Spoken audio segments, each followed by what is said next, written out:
Okay, here we go. We're ready now for Magic Tree House, book number 14, Day of the Dragon King. Okay, we'll start here with chapter 1. Day of the Dragon King, chapter 1, the Bamboo Book. And now you can kind of see the illustration here a little bit too. So you can see the illustration. The Bamboo Book. Annie peeked into Jack's room. "You ready to go to China?" she asked. Jack took a deep breath. "Sure," he answered. "Bring your secret library card," Annie said. "I have mine in my pocket." "Yep," said Jack. He opened his top dresser drawer and he took out a thin wooden card, and the letters ML on it had the letters ML on it. It shimmered in the light. Jack dropped the card into his backpack.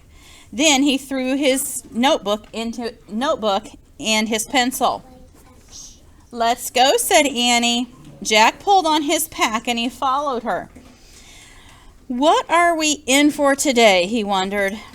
"Bye, Mom," Annie said as they passed their mom in the kitchen. "Where are you going?" she asked. "China," said Annie. "Great," said their mom, and she winked at them. "Have fun."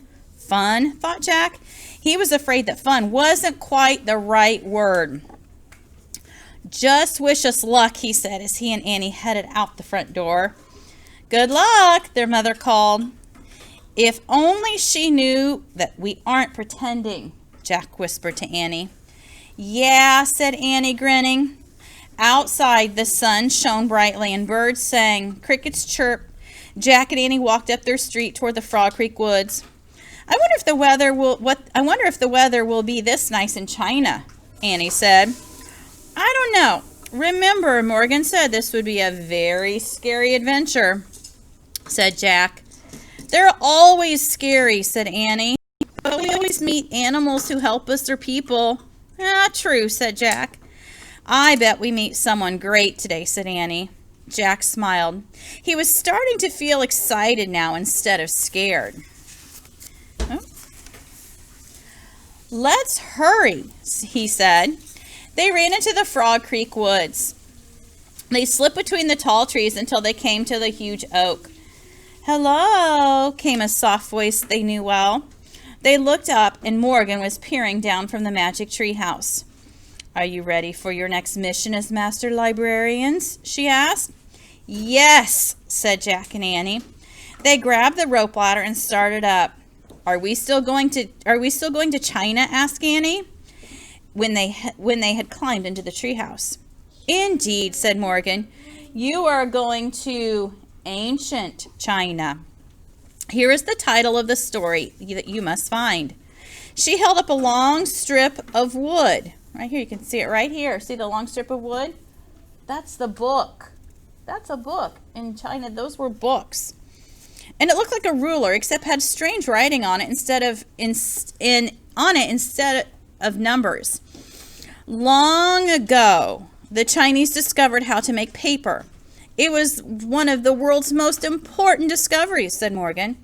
But you are going to a time earlier than that, to a time when books were written on bamboo strips like this one. "Wow," said Annie, pointing at the figures on the bamboo. "So this is Chinese writing?" "Yes," said Morgan.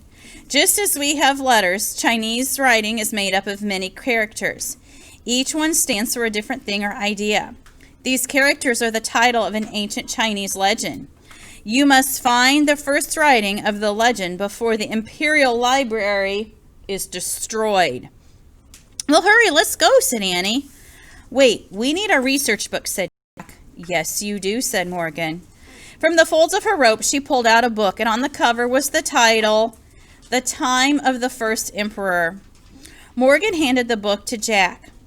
"This research book will guide you," she said. "But remember, in your darkest hour, only the old legend can save you." "But we have to find it first," said Annie. "Exactly," said Morgan. She handed Jack the bamboo strip, and he slipped it into his pack.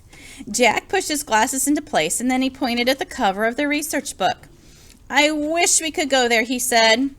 And the wind started to blow, and the treehouse started to spin, and it spun faster and faster, And then everything was still. Absolutely still. Yep, you've got it. Move on to chapter 2, the cowherd. Oh, wow, Annie said. These clothes feel so soft. And look, I have a pocket for my secret library card. Jack opened his eyes, and their clothes had magically changed. They no longer wore jeans, t-shirts, and sneakers. Instead, they had on baggy pants, blue shirts, straw shoes, and round hats. Annie's shirt had a pocket on it. Jack saw that his backpack had become a rough cloth sack. And inside was his research book, his notebook, his library card, and the bamboo strip. Cows, said Annie, looking out the window. Jack looked out too. The treehouse had landed in a lone tree in a sunny field. Cows grazed, and a young man stood watching over them. At the edge of the field was a farmhouse, and beyond the farmhouse was a walled city. It looked so peaceful, said Annie. You can never be sure, said Jack. Remember, Pompeii looked peaceful before the volcano went off? Oh, yeah, said Annie. Let's see what the book says, said Jack. He reached into the sack and pulled out the China book, and he opened it and he read aloud. Over 2,000 years ago, China was ruled by its first emperor. Because he chose the dragon to be his symbol, he was called the Dragon King. In China, dragons are seen as brave and powerful creatures. Dragon King? Oh, that sounds a little scary, said Jack. Oh, I like his outfit, said Annie. Next to the writing was a picture, and it showed a man wearing a rich flowing robe with wide sleeves. He also wore a tall hat with beads hanging from it. I'm going to go back to the beginning, and this is what she's talking about, where it's the long robe, the big sleeves, and the tall hat with things hanging from it. Jack pulled out his notebook and he wrote, "The first emperor called Dragon King." "The book we need must be in the Dragon King's library," said Annie. "I bet this place is in that city." Jack looked up. "Right," he said, "and that's how to get there." And he pointed across the field to a dirt road that led to the walled city. "Good plan," said Annie. She climbed out of the treehouse and started down the rope ladder. Jack threw the China book and his notebook into his sack, and he slung the sack over his shoulder, and he followed Annie. When they reached the ground, they started through a field. "Hey, look, that guy's waving at us," said Annie. The man tending the cows was shouting and waving, and he started running toward them. "Oh, no, what's he want?" said Jack.